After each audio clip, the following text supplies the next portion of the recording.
Hello, everybody. Um, Thank you so much for doing our live with us. It's time for our live chat with Heidi Chiavaroli. And yeah, if you haven't already, I see already some comments telling us where you're from. So yeah, to enter the giveaway that we're going to be doing, you just need to comment at least once in under this video. So if your first comment will be hi and tell us where you're listening from. We're so glad that you're with us. And just wanted to say I love this group. Thank you so much for being a part of this community. It means so much to me, and I just have fun with y'all. So it's great. This new technology we're trying out is called Be Live Studio 2. And I think everything's working. Please let me know too in the comments if you can hear me okay, if everything looks okay. This is experimental. So we will see how it goes. But so far on my end, everything looks like it's good. So if someone can at least give me one comment saying that everything looks good, I will get started with the intro. And I'll give everybody another moment to get on here. Okay. So can everybody hear me okay? How's it sounding? I'm just going to wait for one comment. Oh, it sounds great. Thank you, Vicki. I appreciate that. Okay. Now we'll start our intro. So as you know, the latest release by Heidi is the wonderful novel, The Tea Chest.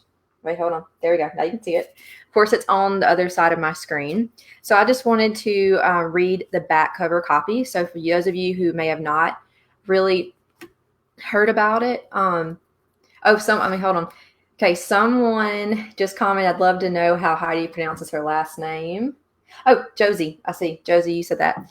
Okay, if I get it right, her last name is Chiavaroli. Chiavaroli. Did I get it right? Okay, I think Heidi. You can't see her right now in video, but she's clapping her hands. So she said it's like Chevaroli. So that is, she'll correct me when she gets on here if I said it wrong. So I think that's it, Josie. Anyway, so we'll read the back cover copy of her book if you're not familiar with it. I know a lot of you are. Some of you have just finished reading it, which is exciting.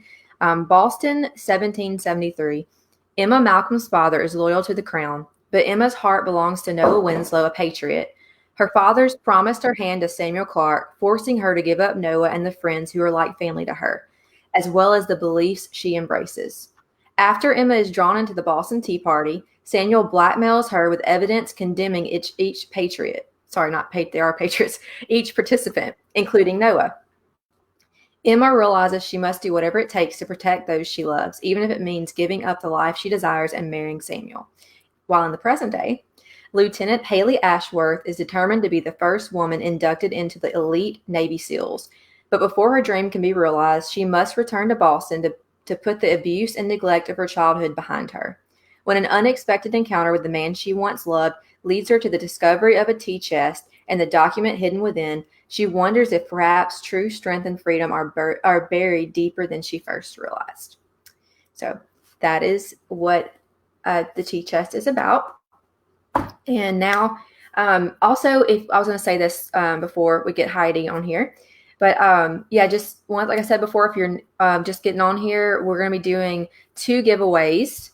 Heidi is giving away a signed copy of your choice of one of her books. So if you don't have the tea chest and you'd like the tea chest, you can choose that or some of her other fabulous books. So I'll be drawing that later today. So just at least basically make one comment on the side. I'm seeing some comments. I'll look at your comments in just a minute too. So we're going to be going through the questions that you submitted previously. If you do have additional questions, put them in the comments. And if we have time at the end of the prearranged questions, Heidi will be glad to answer those. So, all right, here we go. Let me get Heidi on here.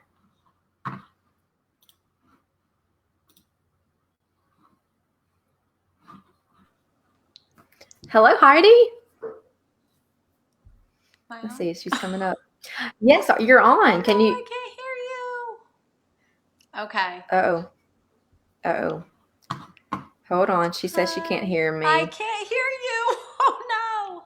Uh-oh. We knew with new technology it was going to be a possible issue. So hold on. I'm going to take her out of the video and put her back.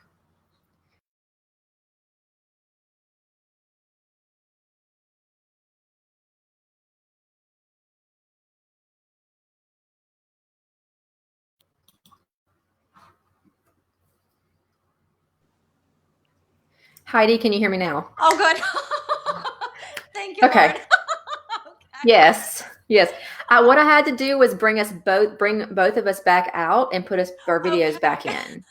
So, Awesome. yay. Okay. Now, Yep. everyone, someone comment if you can hear both Heidi and I right now. Please let us know if you can hear both of us. Because on our end, we can hear each other. Yep. Okay, let's see. This is a spoiler-free talk, Vicky. If you can somehow make your question a little bit vague, I don't know if that's possible. We definitely don't want to give spoilers away. Um, let's see. I'm just going to go through the comments real quick. Okay, yes, Josie, yes, we can hear you both. Perry Ann says Heidi's is not very loud. So maybe just speak up a little bit more, Heidi, and we'll see Okay. if that will work. Okay. Okay.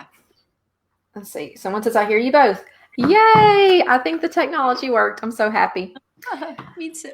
All right, let me get our questions then. All right, our first question comes in the section of novels.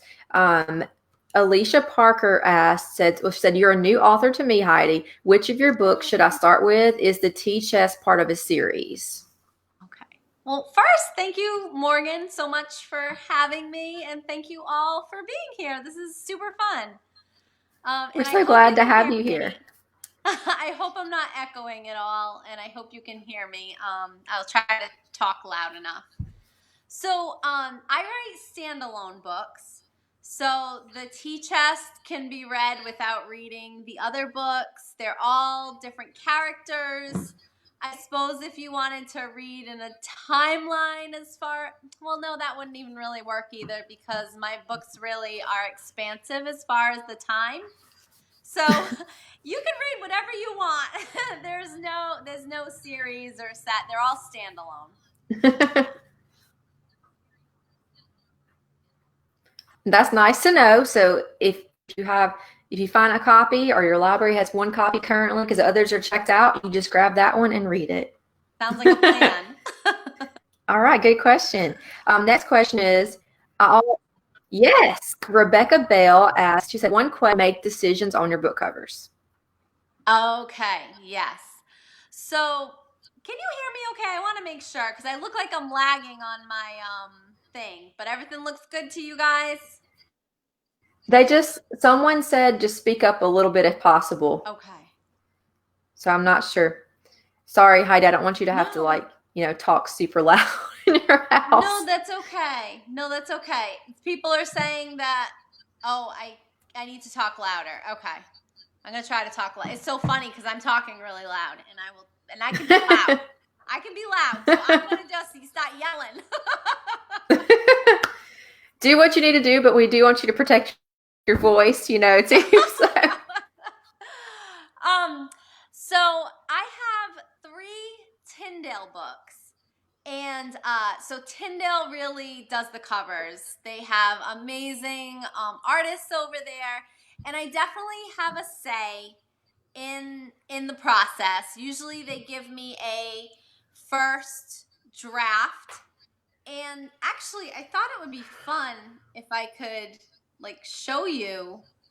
Well, I should have been a little bit more prepared. 1 second. That's And I don't okay. know if this is gonna work, but I think so. Like for the tea chest, they give us a first draft, and then we give them feedback. Usually, it's me and my agent. We kind of give feedback as far as what we like, what we didn't like, or what we thought needed to be pop a little more. So I'm gonna try. I don't know if this is gonna work, Morgan, but okay. So this is the first round for the t-shirt. I don't know if you can even see that. Can you see it? Oh, yes. Yeah, I can see it. Yeah.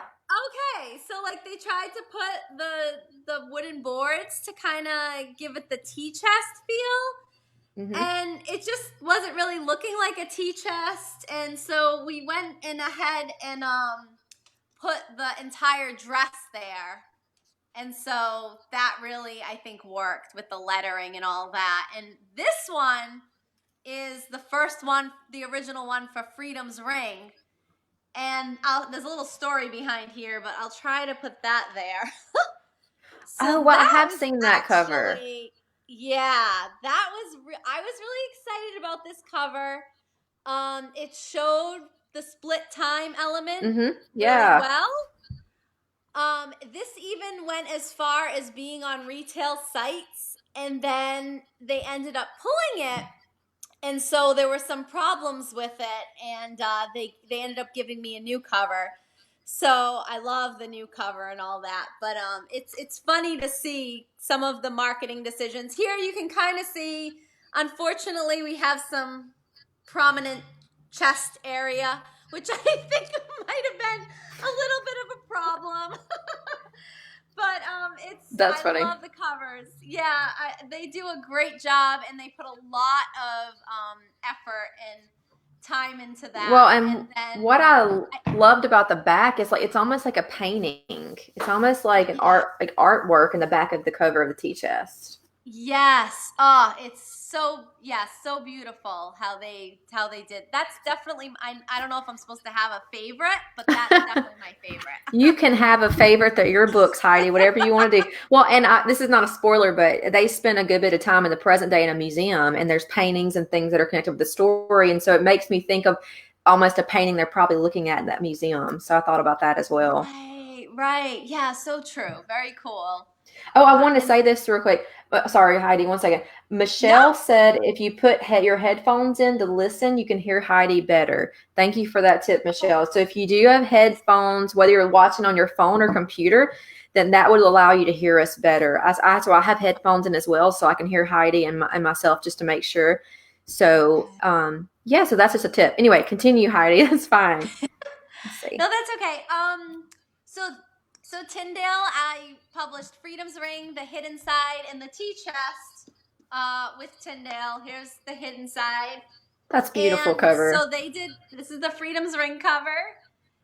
They did all those, and then I put out my own book last year, so I didn't have Tyndale do the cover for that one, but Nicole Miller actually did the cover for The Edge of Mercy for me. So I tried to get it to Awesome. kind of fit with the other books as far as the historical feel, even though it is time slip for that one. Yeah. Yeah, that's awesome. And that's one of the challenges of time slip novels, I feel, is Mm, it's hard to represent both times. And so most of the time you absolutely. do represent the historical one because that's what's affecting your modern day character. So Right. Absolutely. Absolutely. Yeah. awesome. Okay. Headphones help. Morgan is much louder. Heidi sounds more distant. Well, I'll tell y'all, my husband had a podcasting microphone, so I'm using like a $70 microphone. It's okay that Heidi doesn't have that. I just happen to have one to use, so it's probably why you hear me a little clear. But hopefully you can hear Heidi, even though she sounds a little quieter than me. So we're doing the best we can, guys. I'm so glad you can hear us both. I'm so excited about that. Okay, let's go to the next question. And thank y'all for posting. I see some questions coming up, some comments. People are saying that the cover is beautiful. They love it. So, okay, the last question under novels is by Josie and says, "What is your favorite book? Yours or someone else's?" Oh, okay. So I think my favorite book of all time, well, it's kind of a series, but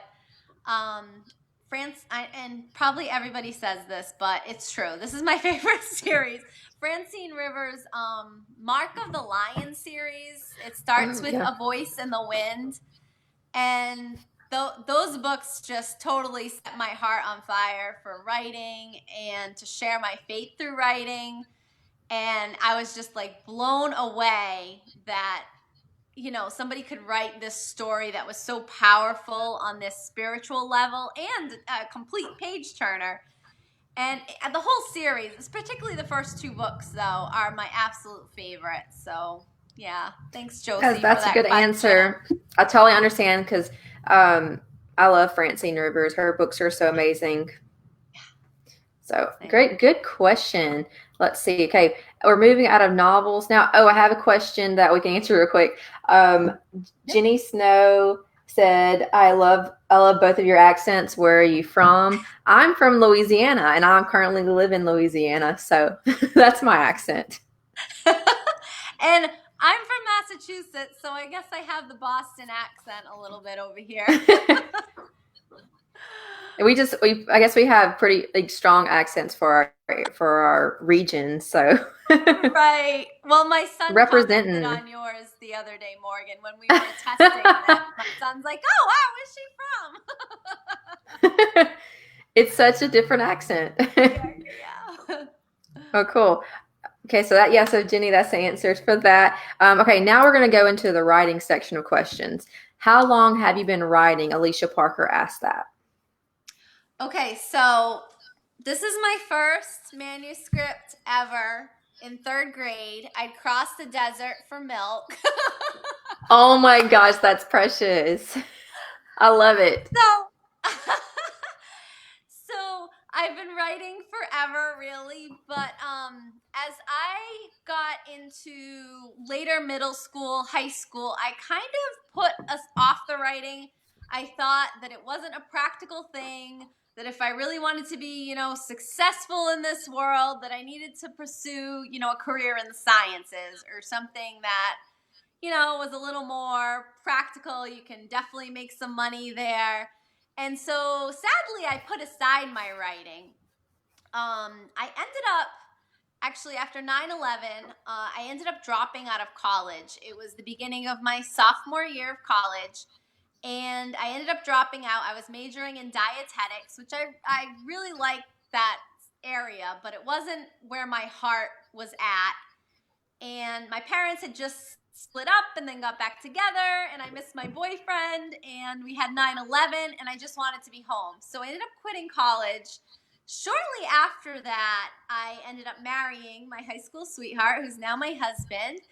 And then a couple years later, I was a stay-at-home mom, and I started writing during my toddler's nap times, and just, that's really when God started planting this seed in my heart again, and just making the stream, kind of stirring it to life again. I was there as a child, but he was It telling me to never come back. leaves us. It Right, never leaves us. absolutely. It's just buried, right? A little bit. Absolutely, absolutely. So yeah, so then I started seriously. It took a little bit for me to even tell my husband. I was thinking, oh, this is just a crazy, foolish dream. But I ended up entering the Genesis contest in, I think, 2006. And that, I told him about it then, and I joined a critique group. So it was about 11 years I was writing seriously, and querying agents and getting rejections and more rejections. And it was my sixth manuscript in 11 years that I actually ended up getting a contract. Yeah. And that was that Freedom's Ring? That was Freedom's Ring. Yes. Okay. Yeah. Yep. Yeah, it's unique. Everybody's story is so different, but it all at some point usually someone has buried their desire or dream to write at Right. somehow. So it's just Right. great that God just brings it back at a time that it's supposed to happen. So that's awesome. Absolutely. Absolutely. Very cool. Awesome. Okay, Jenny Snow had a question. Do you Sure. figure out the story as you go along, or do you plot it all out ahead of time? So I used to completely figure it out as I went along. And then after I got a contract, they things changed a little bit, but they want to see what you are planning to write before you actually go ahead and write the whole book, which actually makes sense and saves some time. Uh, so now I write a synopsis. So I know the beginning, the middle, the end, and a little bit in between, I think. And then I start writing, and every time it changes. The story changes from my synopsis. Sometimes it's in a big way, sometimes it's, kind of little things. But I really like to just go with the feel of the story a lot. Sometimes usually I know where the end is, but sometimes I don't. With the tea chest I didn't, with none of my books. I didn't know exactly how I was going to tie it together, or who was It going was to a die. surprise to you, right? It was a surprise to Yes, you. exactly. And I like it that way. It keeps you on your toes as a writer, and your characters really take over to the point where they're telling you their story, Yeah. you know? Right. Very fun. That's part of the fun. Yep, that's awesome.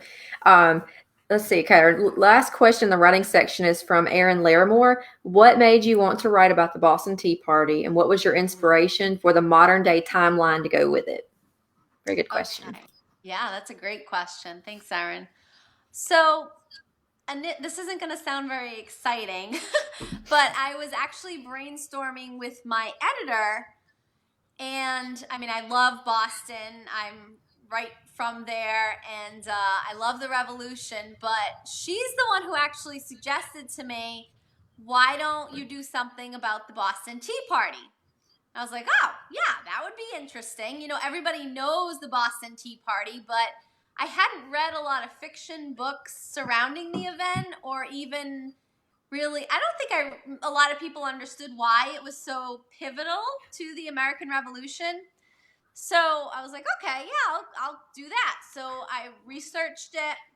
And then as I'm researching, I'm trying to figure out, okay, what is a good contemporary storyline to go with this Boston Tea Party? And honestly, my first thing was, okay, Boston Tea Party, they're on the ships.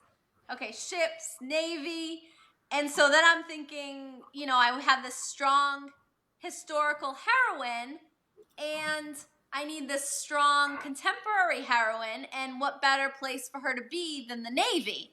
And then I read about, it was July 2017, I read about the first woman who had entered the training pipeline to become a Navy SEAL.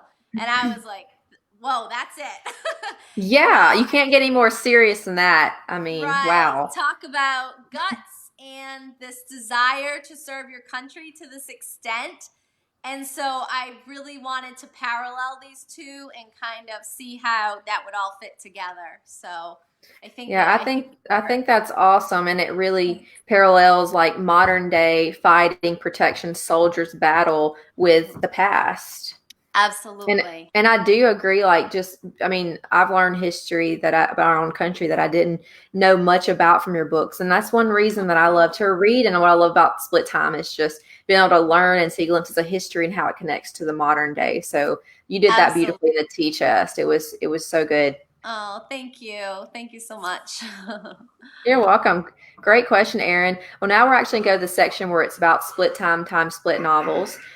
Heather Van Waldo asked, how do you decide on the meter of your two stories? Things like when will ties between the timelines happen and what pieces are planted when, and then when are they picked up later? So just the back and forth structure, Yeah, I think she's asking about, that's which is a so unique to this style of book. So I know, and that's a great question, and that's, I think, one of the challenges, the toughest challenge to writing a time slip, because if you get it wrong, then your reader feels it. And I wish I had like some type of secret formula. That'd be great if we could come up with that and like write a book about it. Might save us a lot of time. But I think a lot of it is kind of feeling the story and the characters out. And I know this is probably not the answer you wanted to hear. But I think a lot of it is feeling the characters and the story out. I think reading a lot of time slip to kind of get a feel for, okay, something needs to happen. We can't have this contemporary character not discovering anything for a long time, because the connection is gonna kind of break a little bit. yeah. So to Hmm. keep that up, that flow of it, you gotta it's like a dance, between the historical and the contemporary. And if possible, if something's happening in the historical, whether it's a setting or a pivotal event, if you can hint at it in the contemporary, and just if you can get your reader to have that oh wow moment, like where okay, it's connecting like a puzzle, little by Mm-hmm. little, and then save that big wow for the end, and Yeah. hopefully have written something satisfying. Yeah, and I think It's with the teach-us too, I mean, it is subtle, but you're getting enough yeah, connectivity to get to know it's building to something big. And I think right, if you have that connection, even if it's just because sometimes you have, novels where it's someone telling a story to someone else. Now that's an instant connectivity. But with this, with an yes, object or something, it's a little bit more challenging. So to keep that yes, connectivity like you did with the teach-us, it has us slowly, it just sure, builds like a yeah, snowball. thank you, yeah, I think theme is another way that is subtle, and I mean, as far as what are these characters, what do they have in common as far as their internal struggles and what they're struggling with? We're not so very different from those who were around hundreds of years ago, even though we have all this technology. What are our inner heart struggles? That's as old as Mhm. time. So to play that up and kind of connect that as well. Yeah, and I think sacrifice was a big theme with the tea chest. Mhm. Just between, like you talked about with Haley's character and the sacrifice it takes and the bravery and courage to be able to even Right. attempt to be a Navy SEAL and enter that world, Right. knowing that she's going to be an outsider in that. Like that was, I love the themes between the two women, and I think that's Thank one you. thing that we definitely resonate with is just because you can Yeah. see yourself as a woman in modern day in that Sure. historical character as well. Yeah. Yeah. Thank you. Thank you. Yeah, really definitely. You have such strong emotion in your novels that it Mm, just grabs you. So I really love that yeah. about your style is Thank you can you. tell you pour your heart into every character, the struggles they're going through, and you don't shy away from the struggles. Thank you. Because there's That I'm not means no spoiler, but there's one scene in the historical toward the end that I was just like gut wrenched about. I know what So it is because I was crying. I was crying too because I could feel myself as the character when that was happening, and that's not spoiling anything for those who've read. You probably know what we're talking about.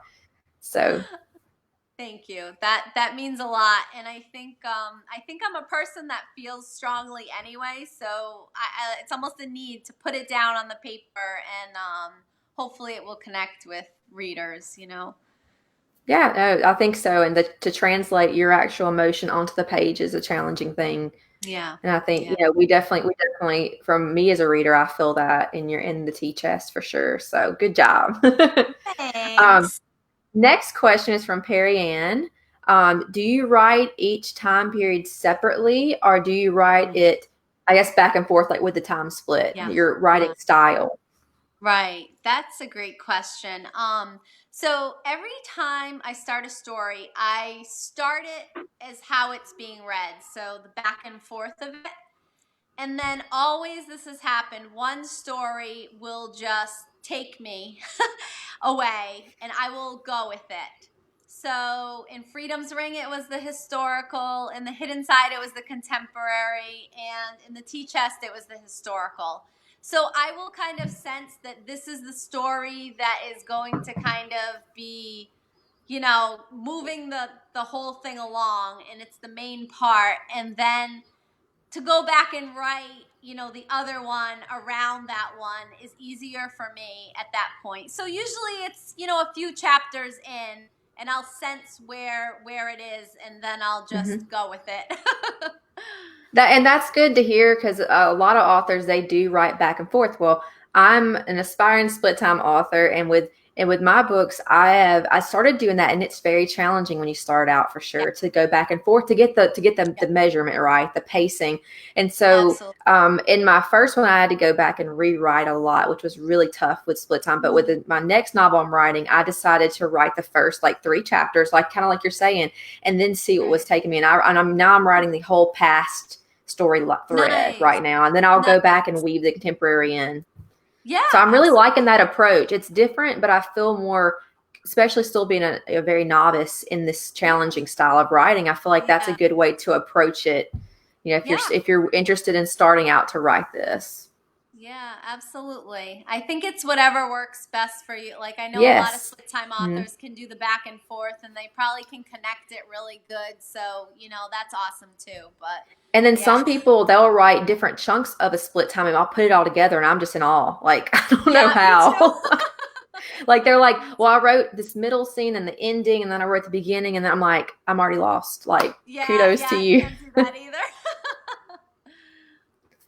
See, we'll look at our next question. That was a very good one. Oh, the next questions is for me. So, um, let's see. I think we've kind of answered that though. Okay. Have you well the style that you just talked about? Have you written that in each of your novels, or have you had different approaches when you've written them? Has it all been the same kind of approach, more or As less? far as the doing one and then the other, is that what you mean as Yeah, far as like the just writing? like you said, yeah, starting out to write a few chapters or so and getting a feel of which Yes. which storyline really takes you first. Every single time with all four of my books that have been out, that's what's happened. Yeah.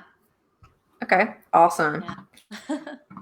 It's just interesting to know. We like to know these things, and Yeah, yeah, I everybody, love it. and I that's a love it. really, yeah, and that's a fun thing about this genre. I mean, there's so many genres that are very specific how you structure them and how you write them, but with Right. this, it's the sky's the limit. I mean, Yeah. you can have multiple timelines, you can have just the dual timeline like you write, and it's interesting to have the freedom to kind Yeah, of explore and absolutely. experiment. Very fun. Very fun. Awesome. Well, our last section of questions. Like I said, if you have any other questions, just pop them in the comments. I've seen a few we'll go back to if we have time. This is about research, Okay. which, of course, we know with historical storylines, you've got to have some good research, of course, in contemporary too. About the Navy SEALs, you had to have your Yes. research. So, what Yeah. is your method for organizing research? This comes from Carol Lear Johnson. Okay. So it's kind of crazy, but I'll tell you. That's okay.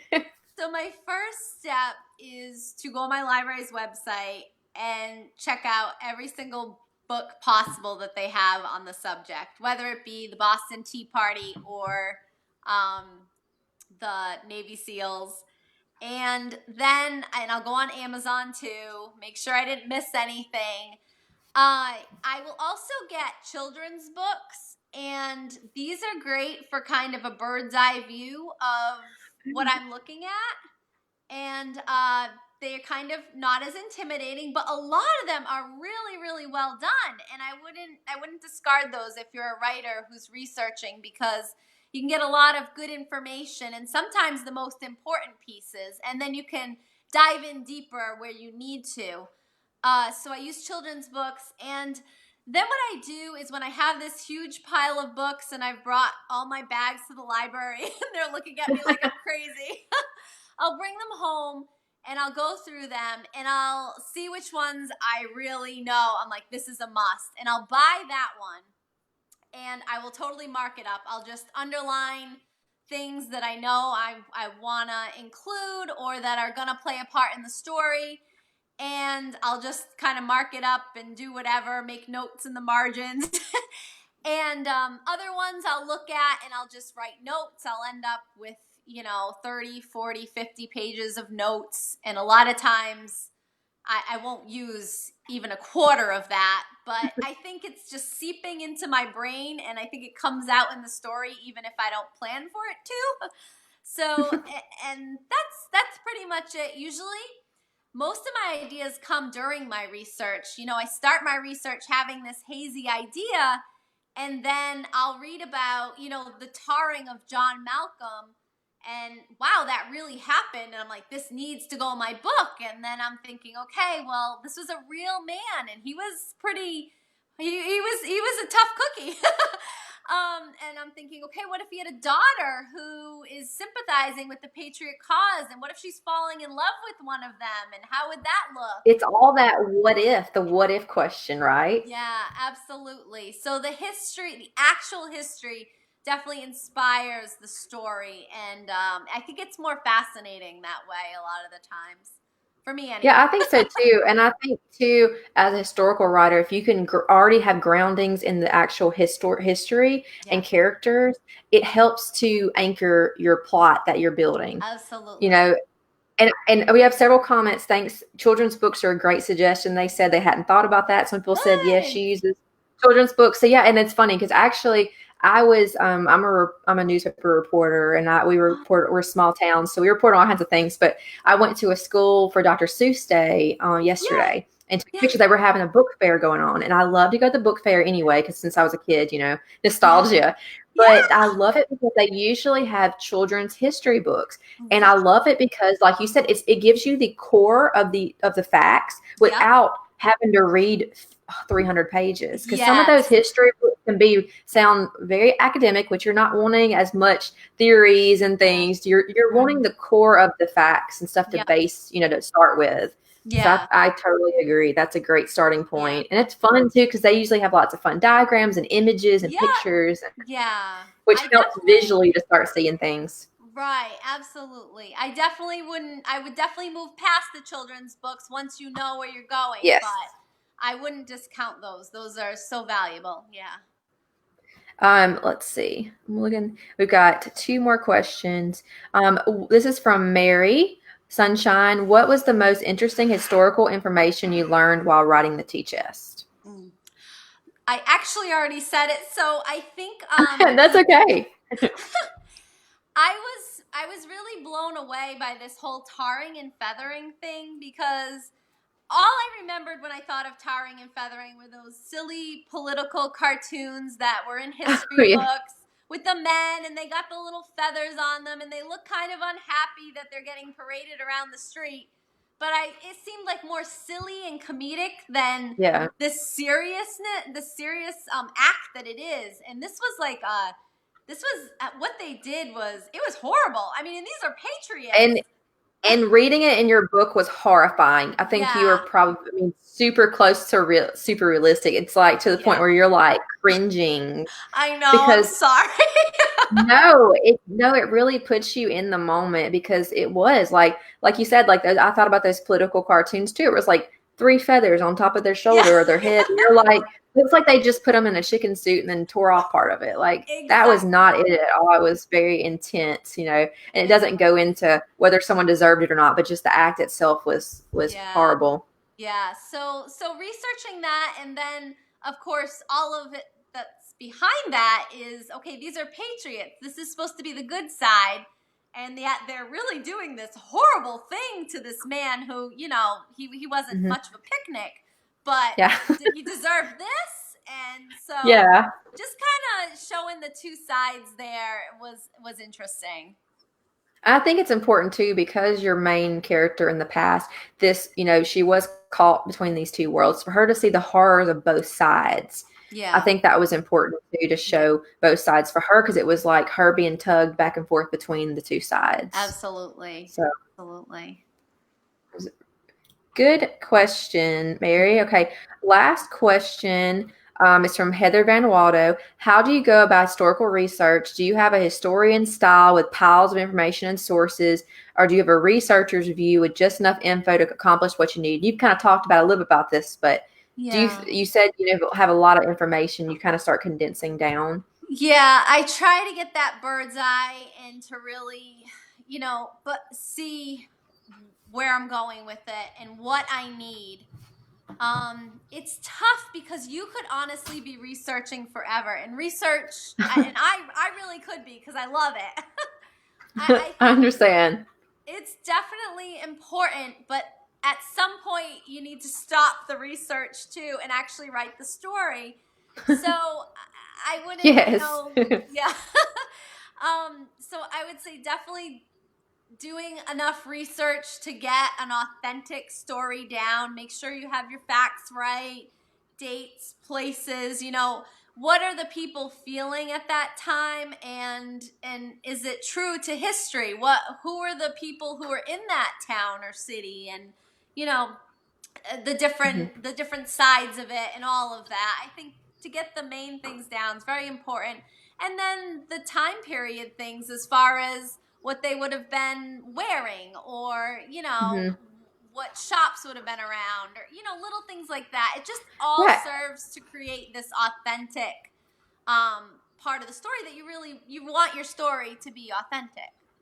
Definitely. And do you have specific online sources you go to, maybe like Colonial Williamsburg or anything like historical? Have you been to? I know you've visited a lot of historic sites. Have you Yeah. talked to like have people helped you like in museums and things with your research? I've definitely been on many sites. I can't think of, one that I particularly like the most. Usually it's Mm-hmm. just a lot of Google searches and then verifying Mm-hmm. what I find. But also, again, library books. I mean, usually what I find is tucked within like something else. Like, oh, they were wearing this dress like that night or something. And it's not like a book on dresses, but like it will be tucked within another piece and I'll just note it and then I'll kind of check on that I and attach understand. it. And did you use any primary sources or letters or diaries or anything? Did you have anything like that you use with any of your books? There was an account I read about the tarring and feathering of John Malcolm that I used, and that was very interesting to read. I'm So sure. like everything that happened that night, as far as when they were going to his house, there was a boy on the sled, and he got mad at the boy. He was gonna hit the boy, and then this other guy, George Hughes, comes. That was all from that historical count, and I just kind of put it Wow. in there. Yeah. Yeah, that's awesome. So that's all our questions right now for the ones that were Oh, prearranged. So I'm going to go back through and read some of the comments since we've got a little more time. If you're good with that, Heidi. absolutely. Yeah. Okay, awesome. Well, great answers to all those questions. That was awesome. Thank you for all those Okay, questions. yes. Okay, Josie was asking about how to pronounce your last name. So why Yep. don't you say it? Okay. So it's Chevaroli. And I tell people it's like Chevrolet and ravioli mushed together. So Chevaroli. Very Italian. Yes, definitely. Awesome. Okay, so let's see. I'm going down. We have somebody listening from Ireland, from Canada. Wow, look at you Yay! all. Let's see. I'm going down. Okay, so let's see. Who else? Lots of fun comments. They can hear us. We know that, thankfully. I'm Hopefully. going down some more. Yeah. Let's see. We're getting close to a question here. Okay. Vicky Tomley says, "Do you have a picture of Noah that you used to help form his character? And do you have a picture of any of your characters? Do you use actors or models or anybody?" Yeah, I don't. I think I'm one of the few writers who don't do that. In my head, I have this hazy picture, but I think I need to start doing that actually because after I wrote the story, I found a picture. I'm like, ooh, he could be Noah. I'm like, this might have worked out better if I had him in my head the whole time. I think you did just fine. So yeah, I normally keep them in my head, but I think my next story I might try something a little different because it's nice when writers do that, and maybe it'll help me more with my physical descriptions because I know I tend to not describe my characters and how they look so much. My Yeah, which editor, when which is fine. yeah, I don't like to do it too much, but sometimes my editor, when we're preparing a cover, she's like, "Oh, I'm looking and I can't really see what so and so looks like. So, what'd you have in mind?" I'm like, "Oh, I guess I should add that in the story. Kind of important." Yeah, I think it's good, and we all have our picture, even with Yeah, description. We have our picture of who they look like too. So right. that's all. That's always there as well. Yeah. All right, good answer. Let's see. I'm moving down. Mary Sunshine asked, "Which one of your books would you love to see made into a movie?" Oh, Ooh, what a fun question. um, I mean, I'd like all of them to be made in a movie. definitely. I think I think the tea chest would be particularly interesting with the whole Navy SEAL aspect, and then the Boston Tea Party, and then we have Bunker Hill later on in it. Freedom's Ring is pretty expansive too because we have the Boston Massacre and then the Boston Marathon bombing, and it Yeah. goes to Lexington and Concord, which I've been to that reenactment several times, and it just gives me goosebumps. So that would be really cool too. But that's a fun question. Thanks for That is a asking. good one. I would love to see your books as Yeah. movies. Okay. Well, the next question is for me, actually. Where am I from in Louisiana? I'm from Alexandria area, so that's the area in central Louisiana.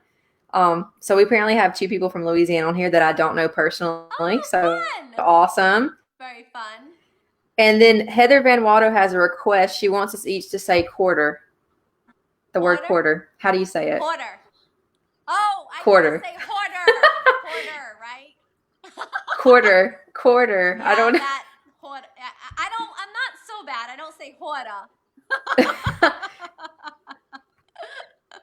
It's funny because sometimes like accent like yours or even some East Coast sounds like New Orleans, and my husband's from New Orleans, so it's Oh, like some of the really? accent, yeah. Because and Interesting. especially if it's Italian based, there's a big Italian population in New Orleans, and so Oh, it's fun interesting. too to hear accent because sometimes it reminds me of some of my husband's family friends, and they're very Oh, Italian, and okay.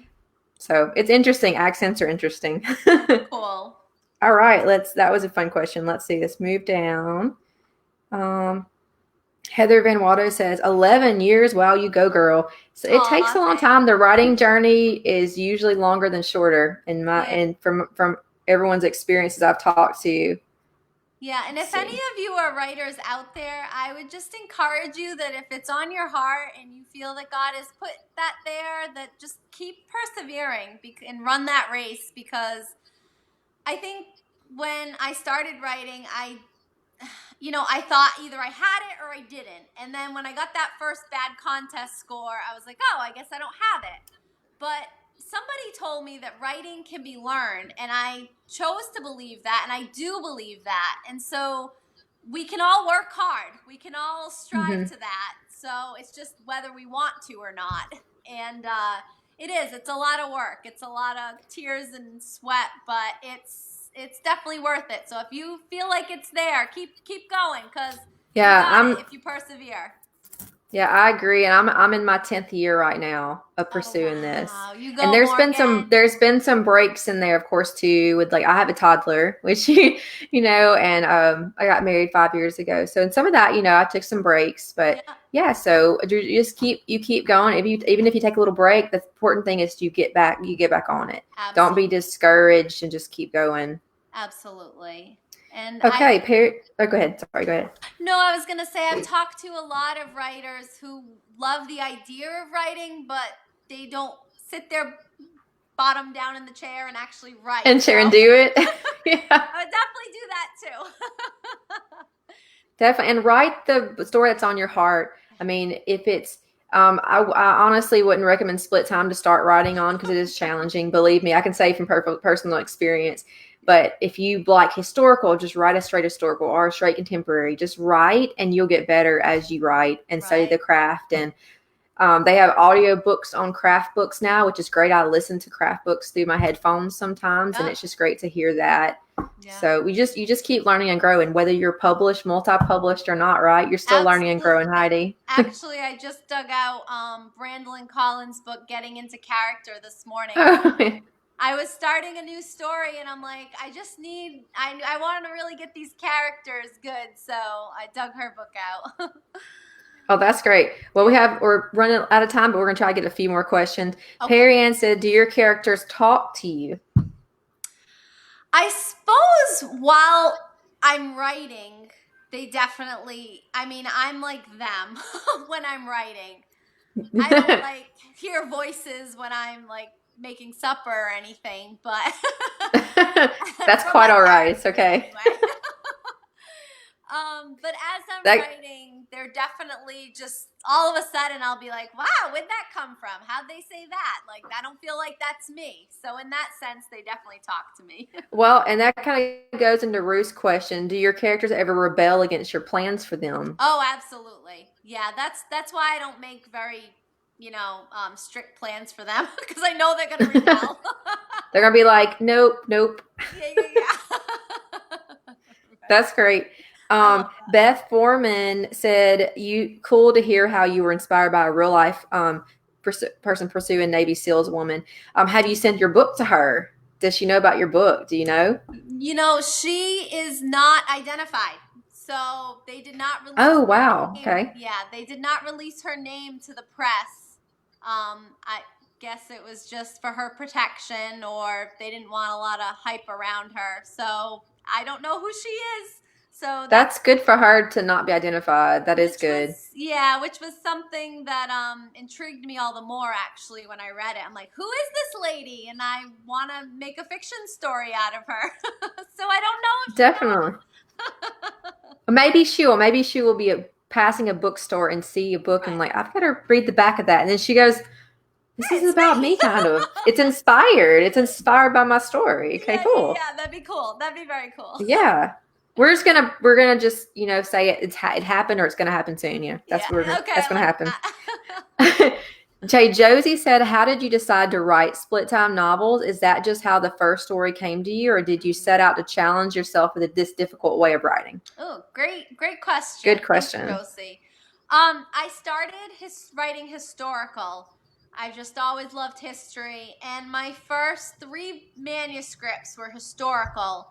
And then I started reading Susan Meissner's books, and I was just blown away. I was like, wow, this is amazing because it takes, almost the best of both worlds because I really do like contemporary stories, and yet it's connecting directly to history, and you're learning through history, and you're watching this character learn through history and you're experiencing it.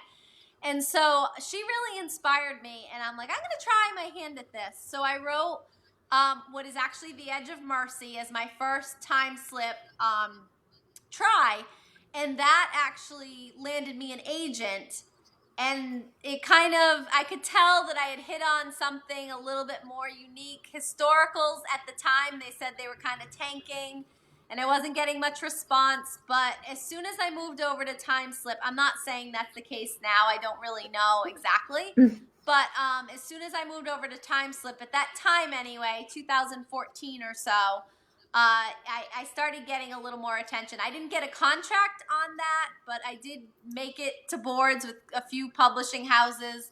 And then at that time, I was writing Freedom's Ring as well. And then that was the one that, got the contract. Yeah. That's awesome. And that kind of goes into this question by Vicky Tomley. She says, "Are time slip romance novels becoming a big seller in the Christian romance and clean romance world?" Mm. And it's definitely, it was big. It's been big in like ABA, secular fiction, regular fiction for Yeah. a while now. But since probably 2012, 2013, I feel like it's really jumped into Christian Yeah. fiction. What do you think? Yeah, I would definitely agree. I think it's definitely picked up. I mean, who knows the future? I wonder if people will start being like, "Oh, another time slip." Getting sick of it. Hopefully not, because I It love won't be it. me. It I won't be me, I tell you. It wouldn't be And me that's why either. I started this group, and we're Yeah, like 230 people strong and growing. So I absolutely. don't think we're the only ones, Heidi. I don't think it's going anywhere. I love it. I think there's a lot of people who like that best of both worlds, the awesome Mm-hmm. contemporary and historical and the tie between. It's just so unique and it reaches a lot of, you can have the romance, but yet you have mystery a lot of times. And it's Mm-hmm. just, yeah, it's just fun. Yeah, and it's just cool to see just within Christian fiction the time slip split time community and how different, like between your books and Melanie Dobson and Jamie's, you're right, and so unique. You put your unique spin on it, and we love that. We talk about it in our group, the different styles, and we have, of course, some other authors of split time in our group, and we just I don't yeah if it's according to us and someone who else puts I love split times. Time slip, Alicia Parker. Yeah, according to us and Alicia Parker, we're not going. We don't want it to go anywhere. That's good for We still me. have more books to read, way more books than we read, but we keep reading them. We talk about them, and They're so let's fun. see, they are, and it's that connectivity because just the interest, the spark of history and into the present day and how we connect to the past. That just draw is always there with these books. Absolutely. Absolutely. Absolutely. I think we're down to maybe like two questions. So I think we have just enough time. Ruth Dale said, did you have any Bible verses in mind as you wrote your book? Did you have different verses for each timeline? Mm. I didn't have for this one. I didn't have a particular Bible verse. I was thinking, if anyone is in Christ, he is a new creation. The old has passed away, the new has come.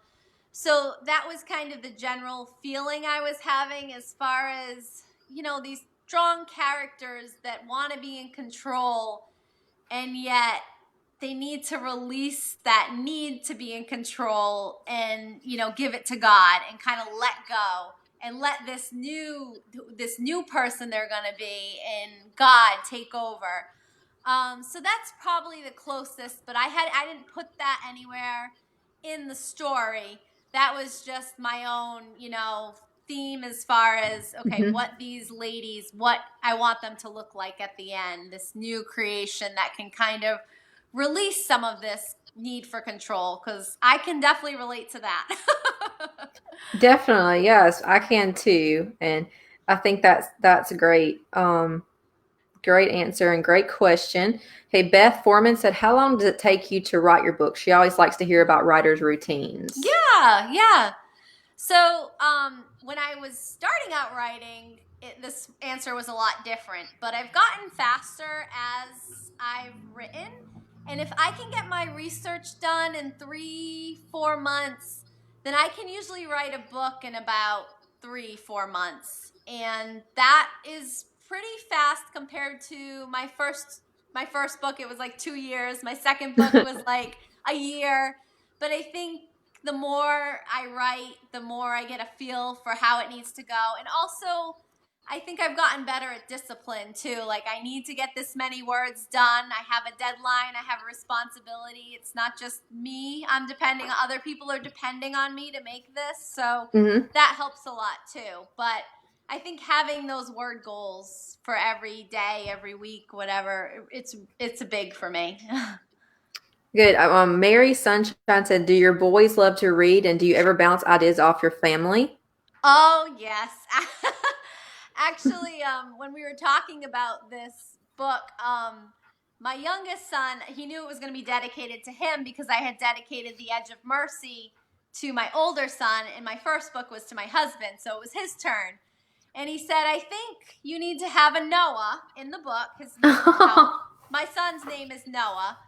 And you need to have a Noah in the book, and he needs to be the cousin to Sam Adams, and it should be called Noah Adams and the Golden Tomahawk. That's awesome.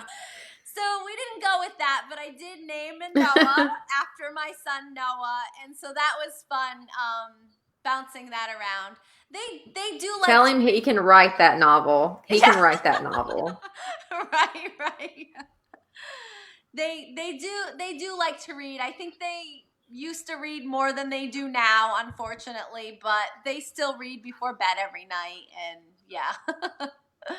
That's understandable. Mary also said, "Do you belong to a writers group?" Yeah, so I belong to American Christian Fiction Writers, and I have a critique group as well. Renew is a Christian writing New England conference that happens every year. So they have a community online that I belong to, and I'm on faculty for their conference in October. But ACFW has been an amazing part of my writing journey, and I don't know if I could have done it without them. They helped me, with contests and put me together with a critique group. And I went to their conferences, and I met agents and editors, and I met sweet people, and they've just been amazing. So they're great.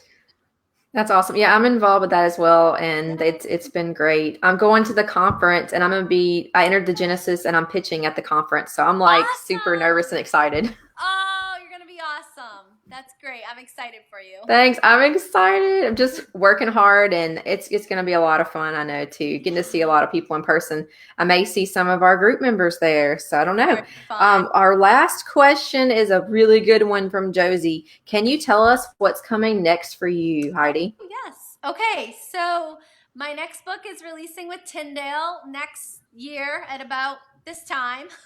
And we're going to be moving out of the Revolution. This is going to be Ooh. it's going to be a time slip, but it's going to be based on Louisa May Alcott's time as a nurse in the Civil War. That's kind of what propels the Ooh. historical story forward. And right now it's called Orchard House, and they're making the cover, and we're all done with edits, though. It's in the hands of potential endorsers, so we'll see how it goes.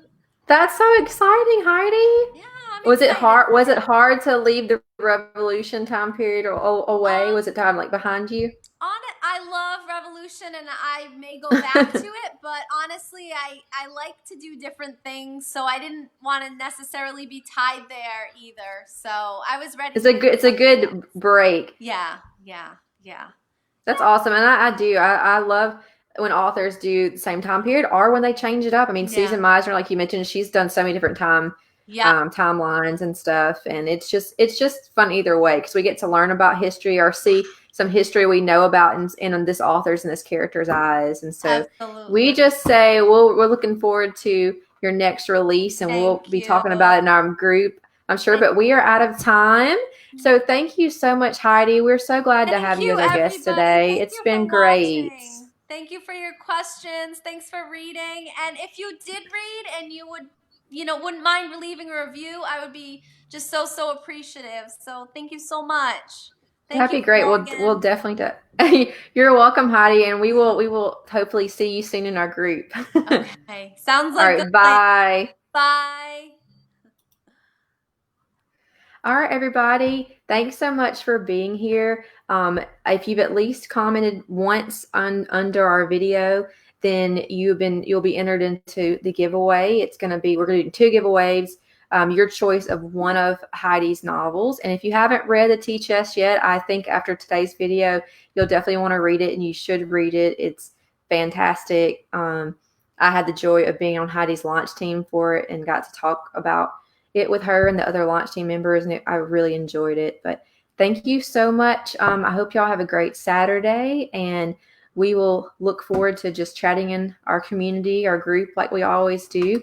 And I will be hopefully letting y'all know in the near future who our next author chat guests will be. And I think the new technology worked pretty well. Hopefully we can work out some more kinks, but I think we finally found something that we can use that'll work well. But y'all have a good day. Thanks for tuning in. Bye.